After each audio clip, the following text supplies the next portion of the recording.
Assalamualaikum warahmatullahi wabarakatuh. Jumpa lagi dengan channel belajar Bunda Yuni. Bagaimana kabar kalian hari ini? Alhamdulillah luar biasa sehat. Materi pertemuan kita kali ini tematik tema 2, subtema 2, pembelajaran 3. Semangat sehat, semangat belajar. Kerjasama merupakan hal yang sangat penting dalam mencapai tujuan suatu kelompok. Apakah kalian pernah melakukan kerjasama untuk mencapai suatu tujuan?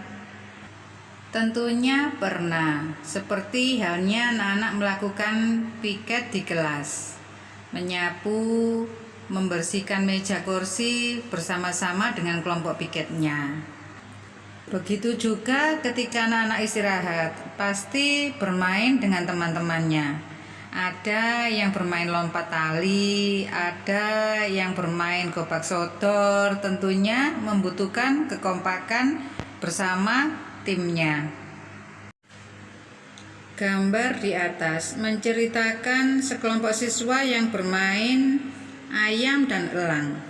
Dalam permainan ini, sekelompok siswa berperan sebagai ayam dan mereka mempunyai tujuan untuk melindungi diri dari serangan elang. Bagaimana tujuan tersebut dapat tercapai? Apa yang harus dilakukan oleh setiap anggota kelompok? Dalam permainan ayam dan elang sangat diperlukan perjuangan dan kerjasama agar anak-anak ayam tidak ditangkap oleh elang. Bukan hanya permainan, untuk mempertahankan kemerdekaan Indonesia pun para pejuang yang sangat luar biasa dan kerjasama dari seluruh penjuru Nusantara agar tidak direnggut oleh bangsa lain. Pertempuran di Kota Pahlawan, Surabaya sudah kita bahas pada pembelajaran yang lalu. Kini kita baca teks pertempuran Ambarawa. Pertempuran Ambarawa pada tanggal 20 Oktober 1945, tentara sekutu di bawah pimpinan Brigadir Betel mendarat di Semarang dengan maksud mengurus tawanan perang. Kedatangan sekutu diboncengi oleh Netherlands Indies Civil Administration atau biasa disebut NICA. Namun ketika pasukan sekutu dan NICA telah sampai di Ambarawa dan Magelang untuk membebaskan para tawanan tentara Belanda, para tawanan tersebut justru dipersenjatai sehingga menimbulkan kemarahan pihak Indonesia. Pada tanggal 26 Oktober 1945, di Kota Magelang terjadi pertempuran antara pasukan Tentara Keamanan Rakyat atau TKR dengan pasukan gabungan Inggris dan NICA. Insiden tersebut terhenti setelah Soekarno dan Brigadir Betel melakukan perundingan dan memperoleh kata sepakat. Namun ternyata pihak sekutu mengingkari janji. Pada tanggal 12 Desember 1945, pertempuran berkobar di Ambarawa. Kolonel Sudirman langsung memimpin pasukannya yang menggunakan taktik gelar supit urang atau pengepungan rangkap dari kedua sisi, sehingga musuh benar-benar terkepung. Setelah bertempur selama 4 hari, pada tanggal 15 Desember 1945, pertempuran berakhir. Indonesia berhasil merebut Ambarawa dan sekutu dibuat mundur. Kemenangan ini diperoleh berkat kerjasama dari seluruh rakyat di Ambarawa. Kemenangan pertempuran ini kini diabadikan dengan didirikannya Monumen Palagan Ambarawa dan diperingati sebagai Hari Jadi TNI Angkatan Darat atau Hari Juang Kartika. Gambar tersebut merupakan monumen Palagan Ambarawa. Pertempuran Ambarawa merupakan salah satu pertempuran yang sangat bersejarah dalam upaya mempertahankan kemerdekaan Indonesia. Tentunya pertempuran tersebut memiliki makna sejarah bagi seluruh rakyat Indonesia. Kita sudah mengamati gambar, membaca teks pertempuran Ambarawa. Sekarang anak-anak menjawab pertanyaan berikut. Ayo kita bahas bersama-sama.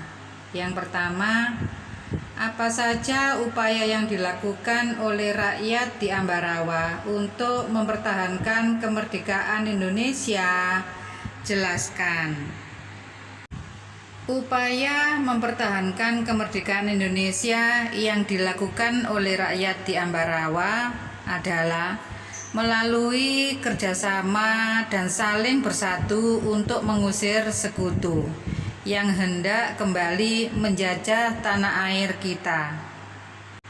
Pertanyaan yang kedua, bagaimana pendapatmu tentang upaya-upaya yang telah dilakukan? Nah, ini nanti jawabannya menurut pendapat masing-masing ya. Sekarang kalau menurut pendapat saya, upaya yang dilakukan oleh rakyat di Ambarawa untuk mempertahankan kemerdekaan Indonesia patut ditiru oleh rakyat di wilayah lain. Dalam menghadapi musuh, seluruh rakyat harus bersatu agar bisa memenangkan pertempuran. Pertanyaan yang ketiga, bagaimana pendapatmu tentang sikap tentara nikah yang melanggar kesepakatan? Pendapat saya, nikah tidak seharusnya melanggar kesepakatan yang telah dibuat. Melanggar kesepakatan menunjukkan bahwa pihak tersebut tidak bisa menjalankan tanggung jawab sehingga merugikan pihak lain, yaitu Indonesia. Yang keempat, bagaimana pendapatmu tentang taktik gelar supit urang? Menurut pendapat saya, taktik gelar supit urang merupakan nama yang cukup unik dan mengandung maksud gerakan yang sangat kreatif. Berkat kreativitas pasukan Kolonel Sudirman, Ambarawa dapat memperoleh kemenangan dari sekutu. Tahukah kamu bahwa untuk memenangkan pertempuran di Ambarawa diperlukan kerjasama, persatuan, dan taktik agar bisa menang? Ternyata prinsip kerjasama, persatuan, dan taktik juga diperlukan hewan dalam menyesuaikan diri dengan lingkungannya. Bagaimana hewan menyesuaikan diri dengan lingkungannya? Ayo kita pelajari. Berikut cara hewan menyesuaikan diri atau beradaptasi. Yang pertama, kamuflase. Contohnya belalang.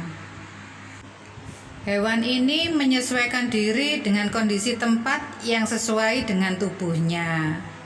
Belalang sering hinggap pada daun untuk menyesuaikan diri, warna, dan bentuk tubuhnya. Yang kedua, mimikri. Contoh hewan bunglon menyesuaikan diri dengan mengubah warna kulitnya sesuai dengan tempatnya berada. Misalkan, ketika bunglon berada di batang kayu, warna kulitnya berubah dari hijau menjadi kecoklatan dan kehitaman atau sebaliknya. Perubahan warna ini membuat bunglon mampu membaur dengan lingkungannya. Yang ketiga, autotomi atau melepas bagian tubuh. Untuk melindungi dirinya, cicak dan kadal melepaskan ekornya. Cara ini disebut autotomi.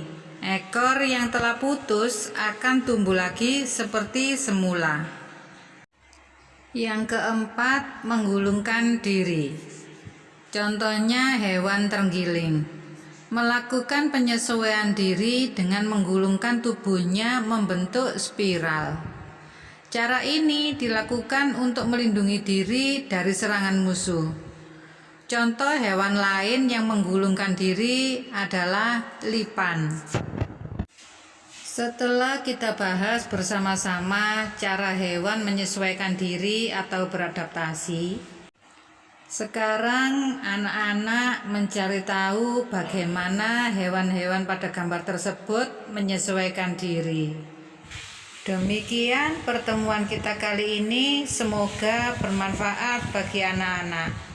Terima kasih, jaga selalu kesehatan. Wassalamualaikum warahmatullahi wabarakatuh.